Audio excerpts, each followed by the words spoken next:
안녕하십니까. 탈북학생 학부모 교육, 학습지도 및 생활지도 중등 1차 강의를 담당한 이돈집입니다. 이번 시간에는 여러분의 자녀들이 다닐 중학교에서 벌어지는 학습지도와 생활지도에 관해서 말씀을 드리겠습니다. 먼저 한국의 중학교에 대해서 말씀을 드리겠습니다. 초등학교를 졸업하고 중학교를 가기 때문에 중학교와 초등학교의 차이를 알아두는 것이 먼저 중요합니다. 그래서 하나씩 살펴보면 먼저 수업 분야에서는 초등학교는 40분, 중학교는 45분, 5분 정도 늘어납니다. 그리고 초등학교에서는 담임교사가 거의 전 과목을 가르치지만 중학교에서는 과목별로 교과 담당 교사가 실시합니다. 그런 점이 다른 점입니다. 그리고 시험에 있어서도 초등학교에서는 서술형 위주로 본다면 중학교에서는 선택형과 서술형, 그리고 1년에 한 학기에 2번씩 종합적으로 4번을 봅니다. 그 다음에 상급학교 진학 부분에 있어서는 초등학교에서는 중학교에 무시험으로 주소지 근처 학교에 배정을 받아서 갑니다. 하지만 중학교에서 고등학교로 진학할 때는 본인의 희망, 적성에 따라서 지원 선택이 가능합니다. 이때 그 학교에 합격하느냐 마느냐는 중학교 때 성적인 내신 성적이 매우 큰 영향을 끼칩니다.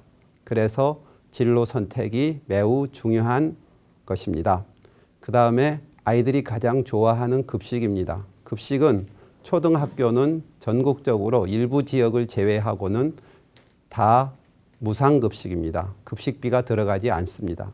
반면에 중학교에서는 역시 전국 대부분이지만 아직도 지방의 몇 개 광역시에서는 급식비를 내야 됩니다. 물론 가정 형편이 어려운 저소득층의 경우는 급식비가 면제됩니다. 그 다음에 학생들의 생활지도 부분에서는 역시 수업과 마찬가지로 초등학교에서는 담임교사가 다 알아서 합니다. 대부분.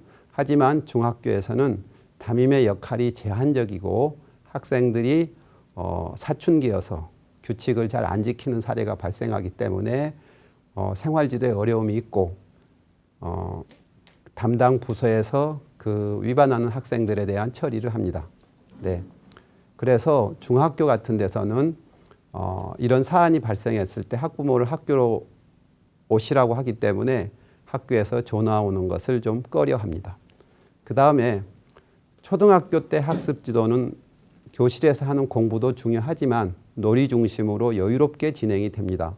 반면에 중학교에서는 고등학교를 지원해서 선택해서 선발해서 가야 되기 때문에 입시 준비하느라 학생과 학부모의 학습 부담이 큰 편입니다. 그리고 중학교에서는 그 학년별로 주요 과제를 볼 수 있습니다. 그건 무슨 뜻이냐 하면은 1학년 때는 초등학교와는 달리 중학교의 어려운 문제, 여러 선생님이 바뀐다든지 새로운 친구를 만난다든지 그 다음에 자기 스스로 공부를 해야 된다든지 하기 때문에 중학교 1학년 때는 적응의 과제가 제일 큽니다. 그리고 올해부터 전국적으로 2016년부터 전국적으로 실시된 자유학기제 때문에 실제로 많은 진로 체험 활동이 이루어지고 있습니다. 여기에도 주도적으로 적극적으로 참여해서 자신의 적성, 꿈과 끼를 발견하는 것도 매우 중요한 과제입니다. 그 다음 2학년 때는 내신 성적이 들어가기 시작합니다. 1학년 때 성적은 고교 입시에 반영이 안 되는 반면에 2학년부터 성적이 반영되기 때문에 특히 사춘기적 갈등이 발생하는 상황 속에서 공부하는 그러한 부분을 노력하는 게 매우 필요해집니다. 그 다음에 3학년 때는 역시 고등학교 진학 준비인 그 고등학교 선택 문제가 가장 중요한 문제입니다. 그래서 자신에게 맞는 고등학교를 선택하고 그것을 위해서 다양한 상담을 하고 체험을 하는 것이 중요합니다. 중학교에서는 초등학교와 달리 다양한 선생님들이 학생의 성장에 영향을 끼칩니다. 그래서 어떤 선생님들이 계시는지 알아보겠습니다. 먼저 가장 중요한 영향을 끼치는 선생님은 역시 초등학교와 마찬가지로 담임교사입니다. 학교 생활의 전반적인 관리 지원을 합니다.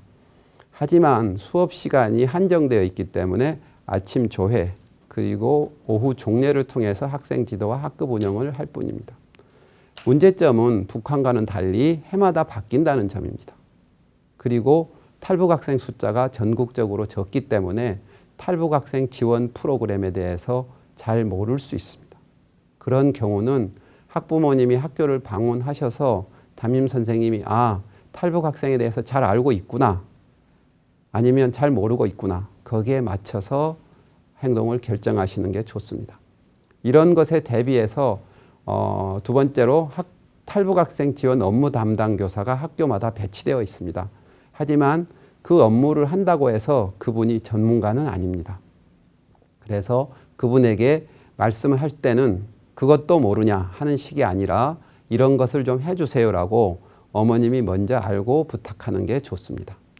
그 다음에 세 번째로 영향을 끼치는 선생님이 과목 담당 교사입니다. 과목 담당 교사는 과목에 따라서 교과 수업을 실시하는데 우리 학생 한 명이 만나는 선생님이 11분 정도 됩니다. 11과목이 있으니까요.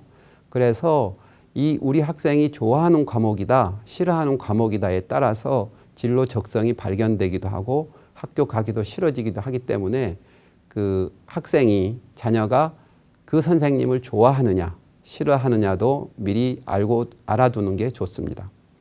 그 다음에 전문적으로 학생들을 상담해주는 전문 상담교사가 있습니다. 한국에서는 상담실을 위클래스라고 합니다. 우리 탈북 학생처럼 마음고생이 많거나 현실적으로 힘든 친구들은 학교에서 꼭 전문 상담교사와 상담을 정기적으로 해두는 게 좋습니다. 그 다음에 한국에는 북한에는 없지만 그 학생들의 진로를 상담해주는 진로 상담교사가 전국의 각 중학교마다 있습니다.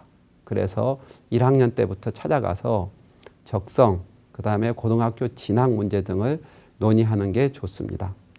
그 다음에 아플 때 가는 보건실에 계시는 보건교사, 그 다음에 좀 어려운 학생들이 많이 사는 그런 곳에는 복지사가 학교에 배치되어 있습니다. 그래서 경제적으로나 가족에 문제가 생겼을 경우에는 이 복지사 선생님께 부탁을 하면 지역의 복지관이나 동주민센터에 연락을 해서 같이 도와줄 수가 있습니다.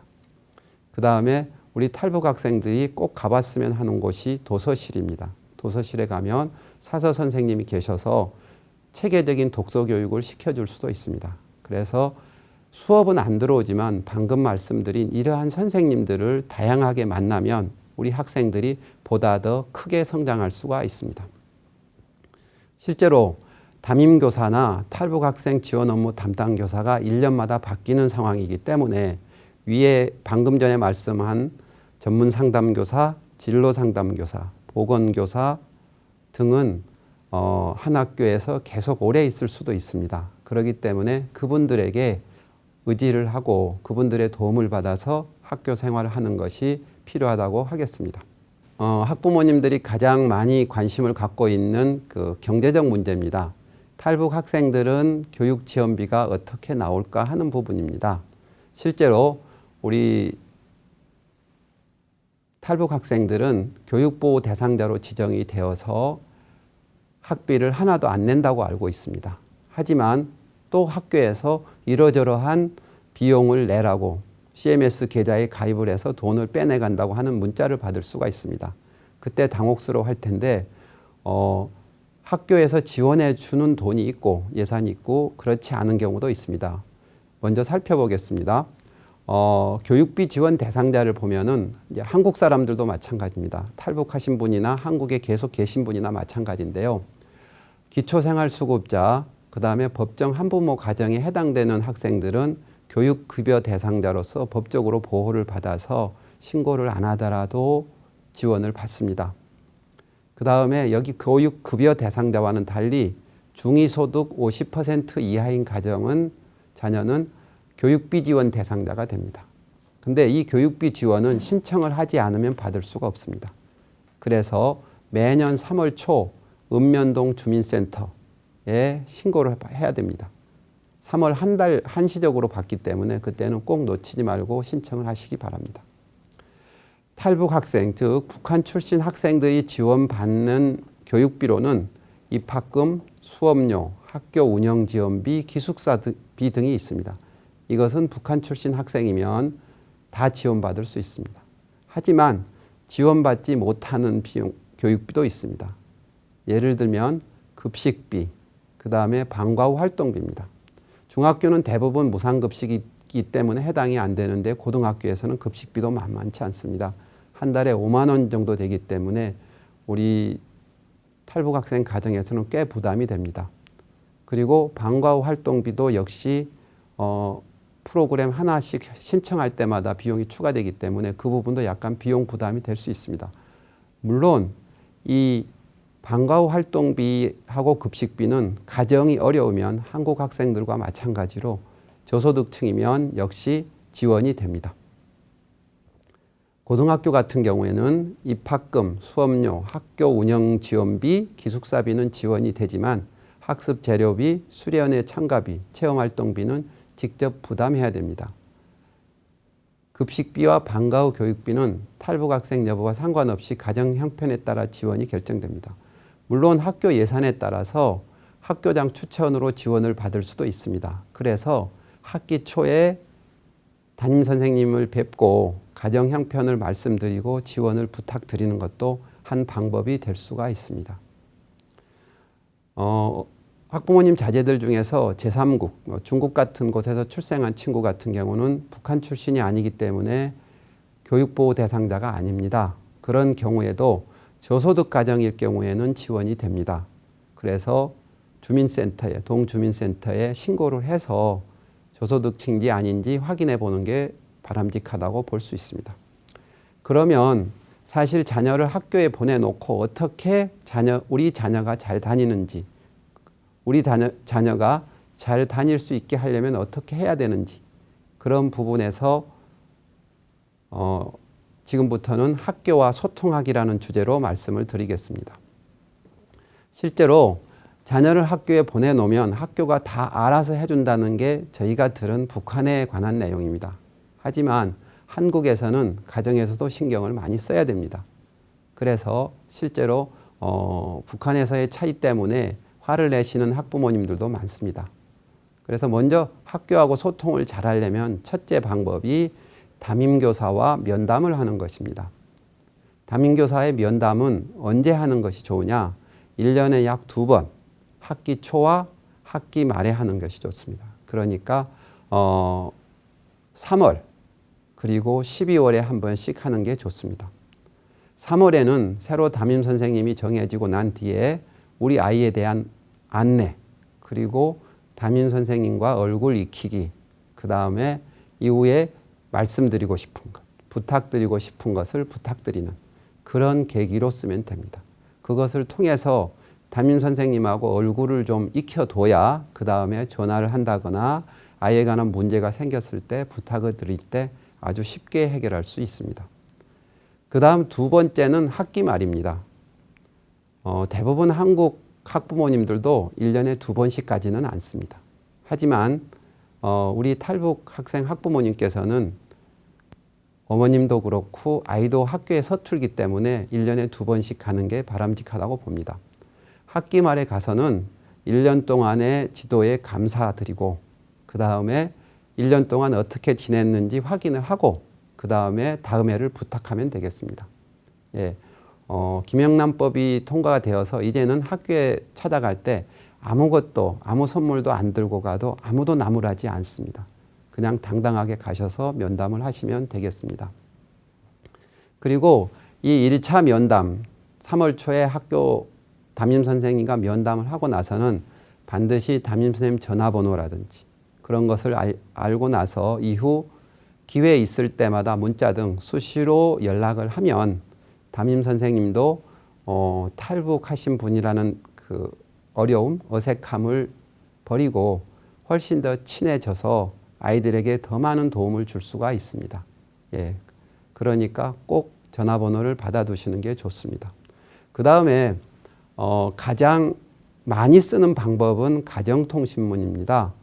모든 학교 활동은 부모님들께 알려야 할 의무가 있어서 가정통신문을 학생 편을 통해서 보냅니다.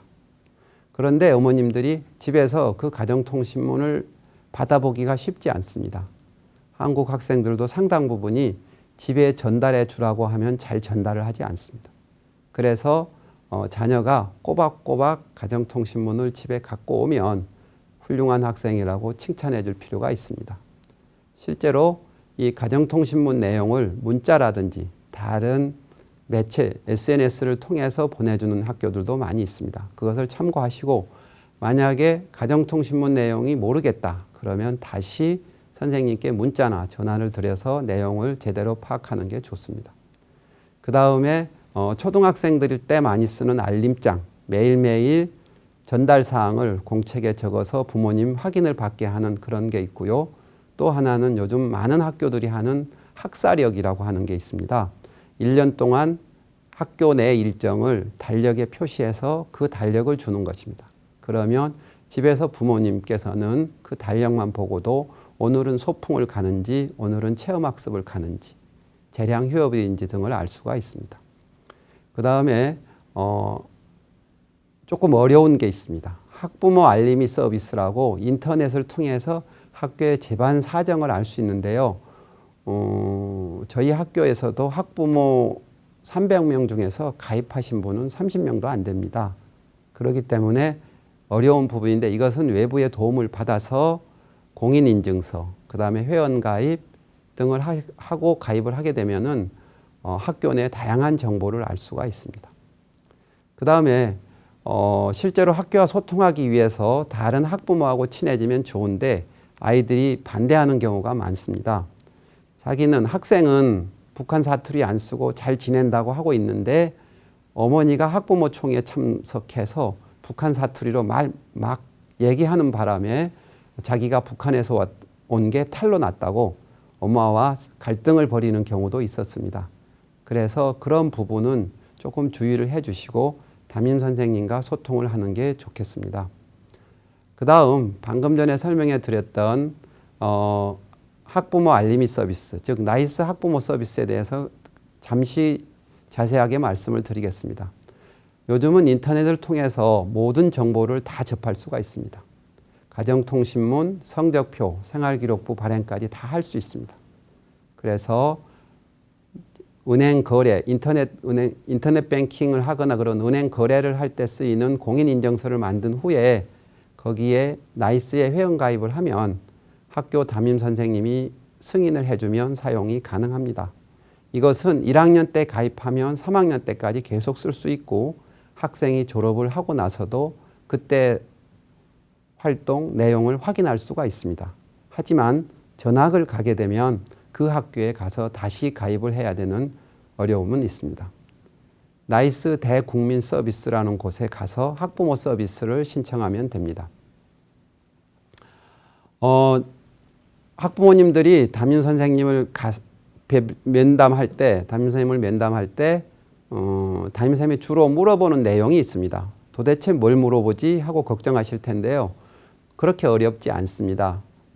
어떤 내용을 물어보느냐 하면 언제 탈북했는지, 외국에서 머문 시기는 얼마나 되는지, 한국은 언제 왔는지, 북한에서 얼마나 살았는지, 그 다음에 외국에는 얼마 정도 머물렀는지, 그 다음에 한국에 온 지는 얼마나 됐는지 이러한 것들을 물어봅니다.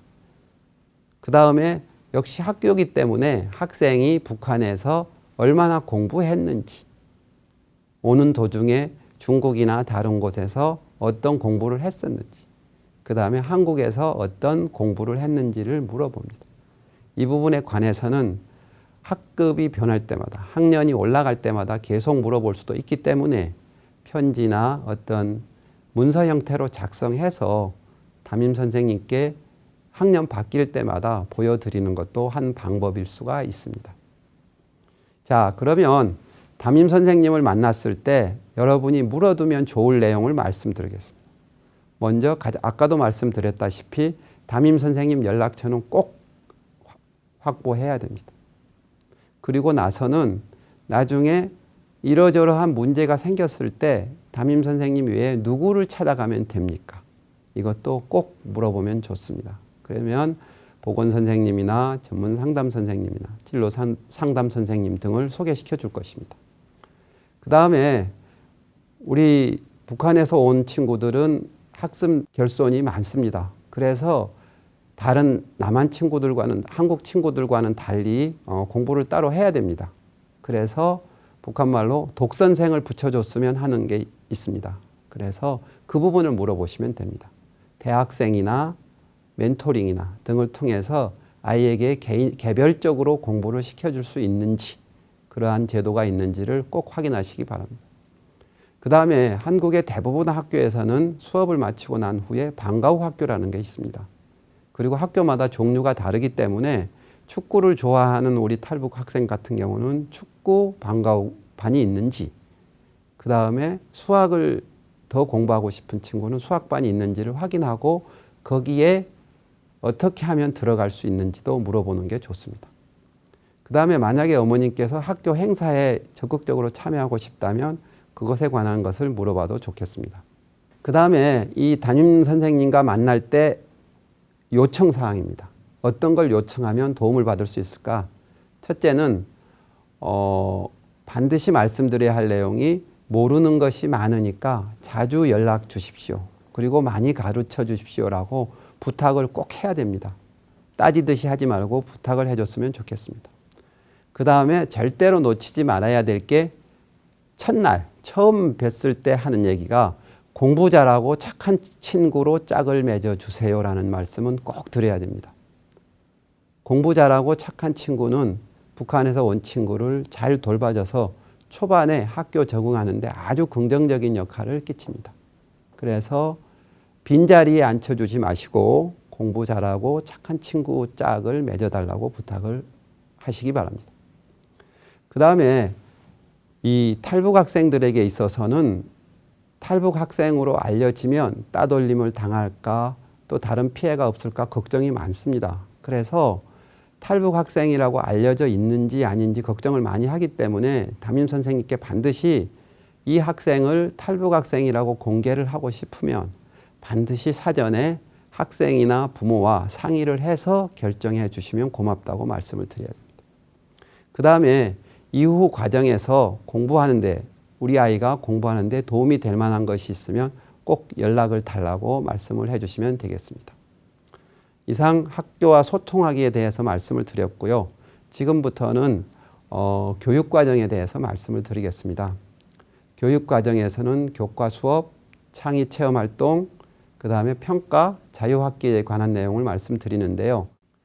교육과정은 먼저 교과부터 말씀을 드리겠습니다. 교과는 국어, 도덕, 사회, 역사, 수학, 과학, 기술과정, 체육, 음악, 미술, 영어 이렇게 11개 교과가 있고 그 다음에 진로와 직업이라든지 중국어, 한자 등등의 다양한 선택 교과가 있습니다. 그 다음에 창의적 체험활동은 자율활동, 동아리활동, 봉사활동, 진로활동으로 역시 4가지로 되어 있습니다. 그 다음에 이 1학년은 자유학기제가 있는데요. 이 자유학기제가 전국적으로 실시되기 때문에 북한과는 다르게 실시되기 때문에 이 부분도 매우 중요합니다. 그 부분에 대해서도 설명을 드리겠습니다. 그 다음에 한국의 어떤 교육과정 편제에 대해서 말씀을 드리면 연간 수업 시간 수가 약 34주, 수업 일수는 약 1년에 190일 정도 합니다. 그 다음에 수학은 단계별로 수준에 맞춰서 해가고요. 그 다음에 영어 같은 경우는 수준에 따라서 반을 나누는 수준별 교육과정을 실시하는 학교도 있습니다. 학교마다 다릅니다. 제가 강의 드리면서 종종 말씀드릴 텐데요. 학교마다 지역마다 다르기 때문에 다른 지역에선 그러는데 왜 이 학교에서는 안 그러냐 그렇게 따지실 필요는 없습니다. 실제로 학교마다 다르다는 걸 인정하고 거기에 맞춰서 하시는 게 좋습니다. 그 다음에 북한에는 없을지 모르는데 재량휴업일이라는 게 있습니다. 그래서 그 학교가 열린 개교기념일이라든지 대입수능시험일이라든지 기타 휴일과 휴일 사이에 학교장 재량으로 쉴 수 있는 날, 그것을 재량휴업일이라고 합니다. 이런 날짜에는 아이가 학교를 가지 않습니다. 미리 알아두는 게 좋습니다. 그리고 매주 토요일에는 휴업입니다. 잘 알고 계시겠지만 주 5일제이기 때문에 휴업인데요. 이 휴업일 날 부모님께서는 출근을 하시기 때문에 학생들이 집에만 있을 것이다. 그래서 걱정돼서 국가에서는 나홀로 학생을 위한 토요 스포츠 클럽, 토요 방과후 활동을 학교에서 운영을 합니다. 그래서 학생을 집에 가만히 있게 하기보다는 학교에 가서 친구들과 같이 지내게 하는 것이 좋습니다. 그 다음에 창의 체험 활동입니다. 창의 체험 활동에는 자율활동, 봉사활동, 동아리 활동, 진로 활동이 있는데요.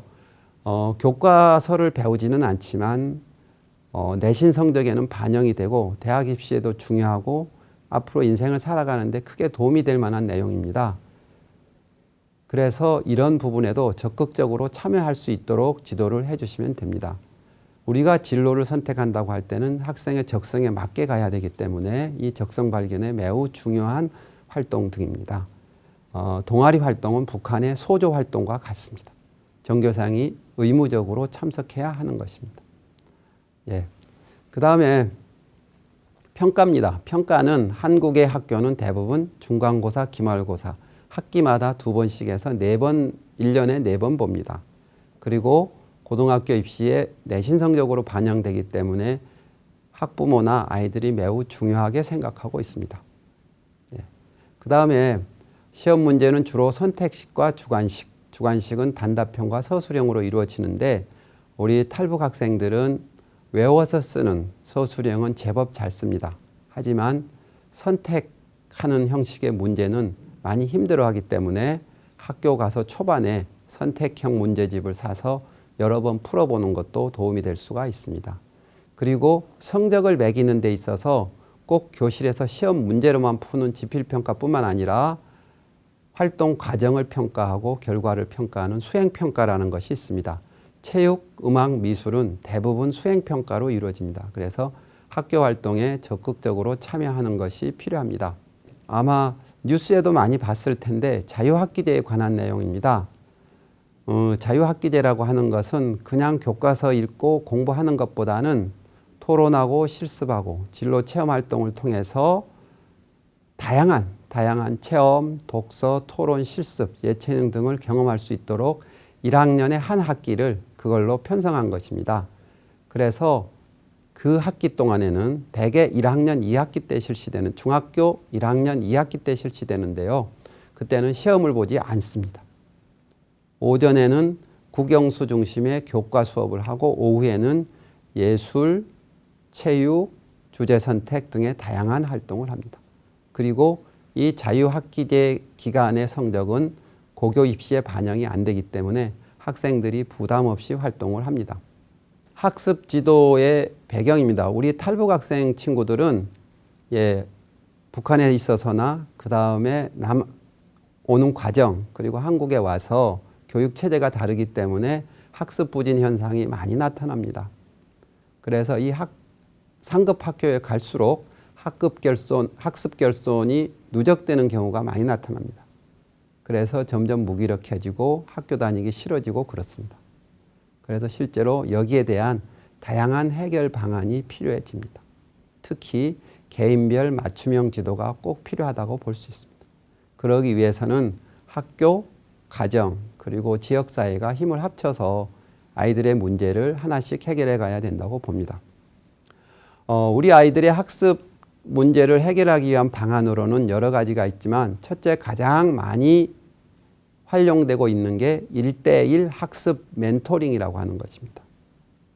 학교에서 담임교사가 국가에 신청을 하면 국가에서 예산을 줘서 그 비용으로 담임교사나 교과 담당 교사, 대학생 등이 우리 탈북 학생을 1:1로 가르쳐 주는 것을 말합니다.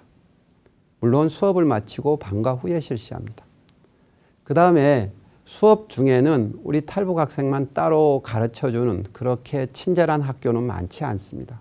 그래서 본인 스스로 적극적으로 수업에 토론, 그 다음에 각종 활동에 적극적으로 참여하는 게 가장 필요하다고 보겠습니다. 그 다음에 수업을 마치고 나서 방과 후 학교 내 특기적성 수업이 있거든요. 그때 수학이나 영어, 다른 것들을 신청해서 공부를 보충할 수도 있습니다. 그 다음에 학교를 벗어나서 저녁 때에는 지역에 보면 부모님이 일하고 늦게 들어와서 아이들이 혼자 집에 있을 경우에 대비해서 그 아이들을 돌보는 지역아동센터, 그 다음에 복지관 등이 있습니다. 여기에서 공부를 하는 것은 비용 부담이 들지 않습니다. 하지만 한국 학생들은 대부분 사설학원에 가기 때문에 우리 탈북 학생들도 사설학원에 다니고 싶어 합니다. 그래서 이 사설학원에 보내는 학부모님들도 계시는데 경비 부담이 큰 게 단점입니다. 이어서 과목별로 학습 지도를 보면은요, 우리가 이제 국어, 영어, 수학, 과학, 사회를 주요 과목이라고 합니다. 그리고 우리 탈북 학생들은 음악, 미술, 체육은 잘합니다. 그래서 주로 이제 문제되는 국어, 영어, 수학, 사회, 과학을 보면요, 국어는 제 개인적으로는 우리 탈북 친구들이 수준은 낮더라도 처음부터 책을 많이 읽었으면 좋겠습니다. 그리고 이 읽은 책을 독후감이라든지 다른 걸 써보는 글쓰기 활동을 해가면 고등학교, 대학교로 지나갈수록 그 힘이 나타날 것으로 보입니다. 그 다음에 영어는 한국 학생들과 차이가 있기 때문에 1:1 멘토링이 필요합니다. 곳곳에서 영어 학습을 도와주는 기관들이 있으니까 알아보시고 부탁을 하면 되겠습니다. 그 다음에 학교 수업을 하고 집에 와서 할 수 있는 과목 중에서 가장 쉬운 게 수학입니다. 수학은 혼자서도 풀 수 있습니다. 그래서 집에서 풀어보고 학교 가서 선생님께 물어보고 이 과정을 통해서 자신감도 향상되고 학교에 흥미도 붙일 수 있습니다. 그래서 공부를 시작하려고 할 경우 대부분에는 수학부터 시작하는 것이 좋겠습니다. 그 다음에 사회는 북한과 한국이 너무 다르기 때문에 체험활동을 많이 하는 게 좋습니다.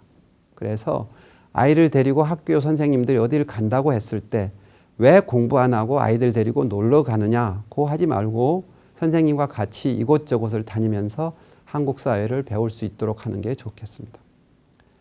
그리고 마지막으로 과학은 실험을 학교에서 굉장히 많이 합니다. 그 실험에 적극적으로 참여하다 보면 과학에 흥미도 붙고 적성도 찾을 수 있습니다. 그래서 이 과학 시간에는 조금 어렵더라도 더 열심히 참여했으면 좋겠습니다. 그 다음에 예술 체육 분야는 취미 활동으로 하시고 정말 재주가 있는 경우에는 특별히 선생님과 상담을 해서 예술고등학교라든지 체육고등학교 등등의 진로를 탐색해 보는 것도 필요합니다. 그 다음에 생활지도에 관한 내용입니다. 생활지도는 학교마다 학교 생활규정이라는 게 있습니다. 그래서 학교 홈페이지나 확인을 하면은 학교 홈페이지를 확인하면 학교 생활규정 등을 볼 수가 있는데 용의, 복장, 생활태도, 지각 이런 것들이 들어있는데요. 학교마다 약간씩 다릅니다. 하지만 대부분 북한보다는 훨씬 더 개방적일 거라고 생각을 합니다. 그리고 이 생활지도 문제에 있어서 우리 탈북 학부모님들과 많이 부딪히는 부분이 체벌입니다. 아이를 데리고 와서 때려도 좋으니까, 체벌해도 좋으니까 잘 가르쳐 달라고 하는데 한국 학교에서는 학생을 때릴 수가 없습니다. 그래서 학생을 때려달라는 탈북 학부모의 부탁을 이상하게 생각합니다. 그래서 그런 부탁은 하지 않는 게 좋습니다. 그리고 학생과 교사와의 갈등이 가장 많이 생기는 게 휴대폰입니다. 그래서 휴대폰도 금지하는 학교도 있고 수거했다가 나눠주는 학교도 있고 자유로운 학교도 있습니다. 하지만 휴대폰을 분실했을 경우에 고가이기 때문에 문제가 생기기도 하지만은 학교는 전혀 책임을 지지 않습니다. 그래서 학생 스스로가 잘 관리할 수 있도록 하고 너무 비싼 휴대폰은 사주지 않는 게 좋습니다. 그 다음에 뉴스에도 자주 나오는 학교폭력 문제입니다.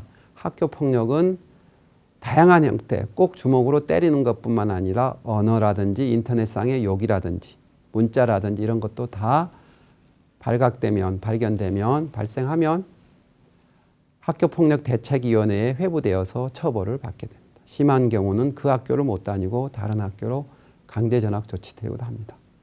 그래서 이러한 문제가 발생했을 시에는 담임 선생님이나 믿을 만한 선생님과 상담을 하고 결정을 하는 게 좋습니다. 실제로 우리가 학교 안에서 다양한 문제를 탈북 학생들은 만날 수 있습니다. 따돌림을 당하는 경우도 있고 극심한 학력경차를 느끼기도 하고 그 다음에 언어가 다름으로써 나타나는 다양한 문제들이 있습니다.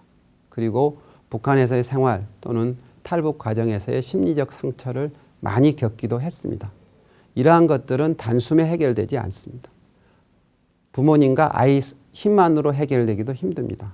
그래서 학교 내 상담 선생님 그리고 생활을 지도해 주시는 담임 선생님과 상담, 의논해 가면서 어머님께서 집에서 힘을 내시면 아이도 그 모습을 보고 학교 생활을 잘 할 수 있을 것입니다. 이상 학습 및 생활지도에 대한 강의를 마치겠습니다. 수고하셨습니다.